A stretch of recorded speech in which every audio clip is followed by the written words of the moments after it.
কবর এমন এক ঘর যেখানে নাই কোনো বাতি, নাই কোনো সাথী।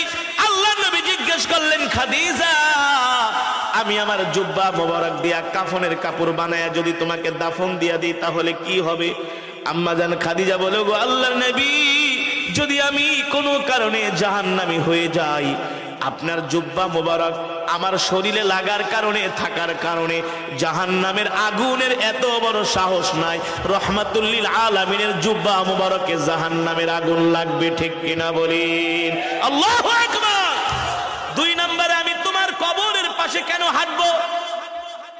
আম্মা জান ডাক দিয়া বলে, গো আল্লাহর নবী, কবরের মাটি যদি আমাকে এক পাশ থেকে আরেক পাশে চাপা দেয়, আপনার পা মোবারক যদি কবরের পাশে লাগে, মাটির পাশে লাগে, ওই মাটির এত বড় সাহস নাই আল্লাহর নবীর পা মোবারকের জায়গা ভেদ করে এক পাশের মাটি আরেক পাশে এসে খাদিজাকে চাপা দিবে।